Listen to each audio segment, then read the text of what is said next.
Hello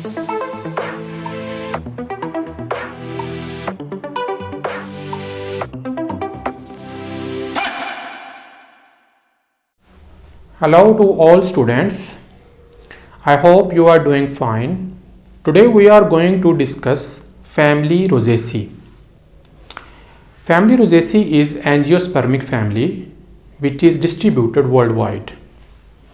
It has 4,828 species worldwide and 91 genera located in temperate regions of the world. We are going to discuss different features and characteristics of family Rosaceae.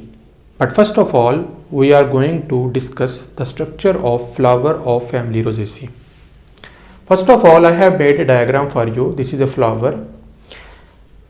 The lowest part of the flower is known as pedicel. Pedicel is a part of stem with which flower is attached with the stem. The upper portion of this pedicel is swollen and is known as thalamus or torus. Thalamus or torus acts like a receptacle on which floral leaves like sepals, petals, calyx, corolla, androecium and gynoecium are attached on the surface of the thalamus. Now on thalamus, the first whorl is known as sepals. Sepals are green leaves like structure which are known as floral parts attached on the surface of thalamus. These green leaf parts are known as sepals and technically we call them calyx. The next whorl inside the calyx is colorful parts of the flower, as you can see right over here. These are known as petals. These are colorful and they have beautiful colors and scents and also nectaries to attract insects for pollination. These parts are known as petals and also known as corolla technically. The third whorl which is attached on the thalamus are male flowering parts. The upper portion, swollen portion is known as anther, while the stalk is known as filament. These are male parts of flower and anther and filament are collectively called stamen and technically we call them androecium, which are represented by this symbol. The last and the fourth central whorl of the floral leaves are female parts. Female part is divided into three parts. The upper portion is known as stigma and long tube-like part is known as style and basal swollen portion is known as ovary. Stigma, style and ovary all together make a structure known as carpel, which is technically known as gynoecium. Now we are going to discuss morphological characters of family Rosaceae. First of all, we are going to discuss habit. This family contain perennial herbs. Herbs are those plants which are small in size and have non-woody stem. Perennial mean they are seasonal. There are different plants belong to this family which are perennial herbs. Shrubs. Shrubs are those plants which can be woody or non-woody, but their size or their height should be less than 6 feet. If the length of the plant is less than 6 feet, we call it shrub. Like example is rose. But some of this family plants are known as trees. Trees are those plants which are woody and are 6 feet and taller than 6 feet. So there are all these types of plants present in this family. Roots. There are two types of roots present in this family. Taproot, which originate from the radicle of the seed, while adventitious roots which originate from stem. Like first of all, when you have seen that we graft vegetative propagation of rose. We cut a stem of a rose a size of this marker and then we bury the stem inside the ground, inside the soil, and roots arise from the cut portion of the rose stem. So the roots arising from the stems are known as adventitious roots. If we look at the stem are erect, climber, woody, and stem has spines on it. If we look at the leaves are alternate and sometimes opposite. Alternate leaves are in spiral fashion on the stem. If you look at this diagram, one leaf is on this side of the stem, the other is on this side. The next one on this side and the other one is on this side in a spiral fashion. But if the leaves are arranged in opposite to each other, then this arrangement is known as opposite. So this family plant has both type of leaves that could be alternate or opposite. Leaves are simple. Simple leaf is just like this one. It has a pedicel and a lamina. Sometimes they are compound. Compound leaf is like this one. Like as you can see in this diagram, 1, 2, 3, 4, 5. You can see 5 leaves, but these are not actually 5 leaves. This is only single leaf.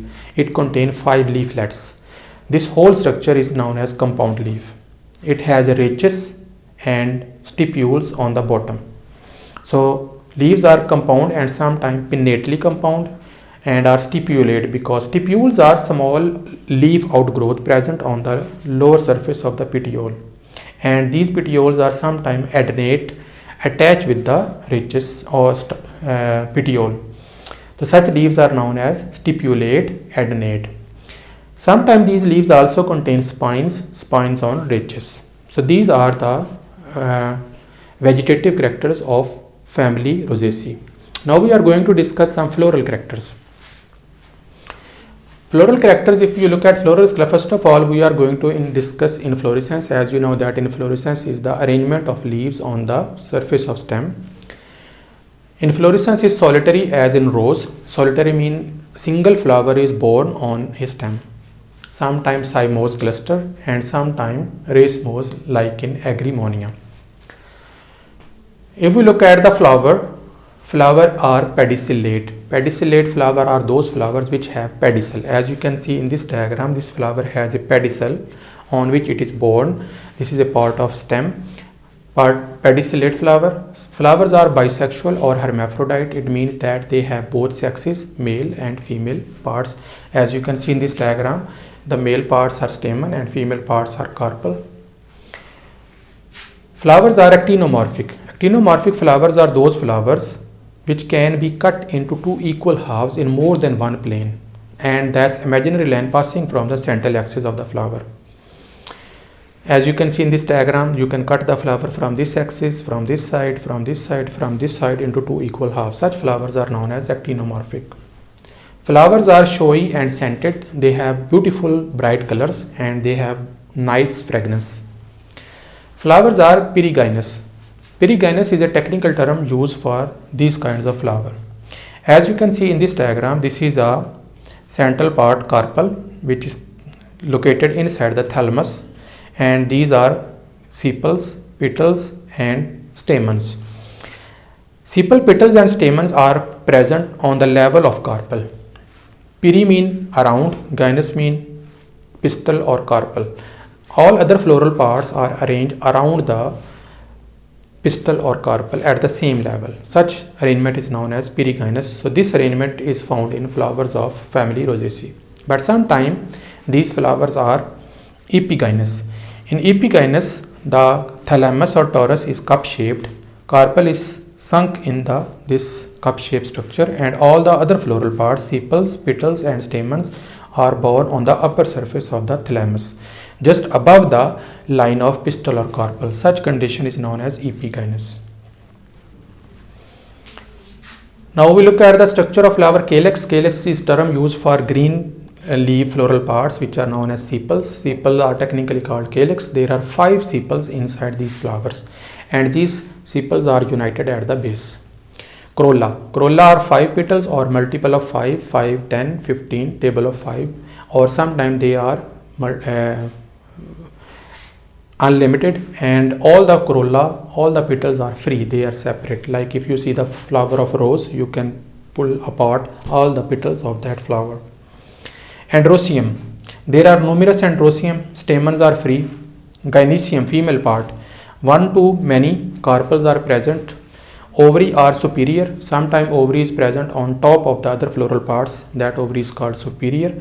Sometimes ovary is inferior. Ovary is just below the floral parts. Placentation. Placentation is arrangement of ovules inside the ovary is called ovulation.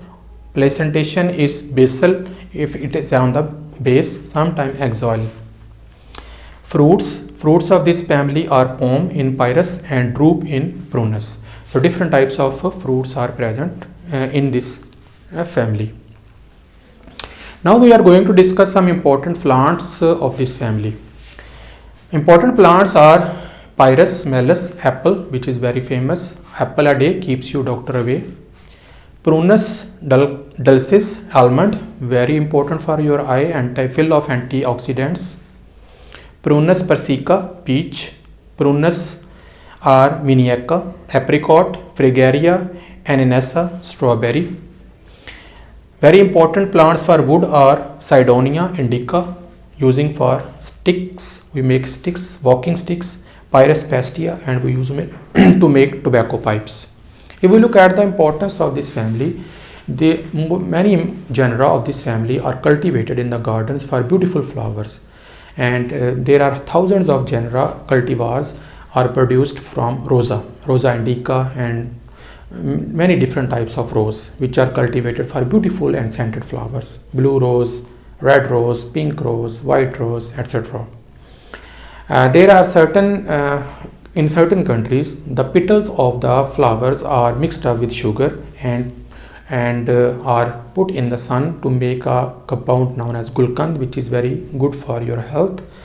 And there in certain parts of the world, the petals of the rose are distilled in water and boiled, and their vapors are collected, which is known as arke gulab, which is a very good conditioner for your skin and eyes. And also rose oil is extracted from the petals of the flower, which is used for perfumes and soap industry. There are many important plants which are using as foods, as I have mentioned over here. Apple, peach, apricot, strawberry are very famous plants which are cultivated as a gardens for fruits. And there are many other plants which are cultivated for beautiful wood, which is used for making tobacco pipes, walking sticks, and other kind of material. So in this way, today we have tried to study family Rosaceae and its characteristics. I hope you have understood this topic, and we'll see you in the next lecture. Bye.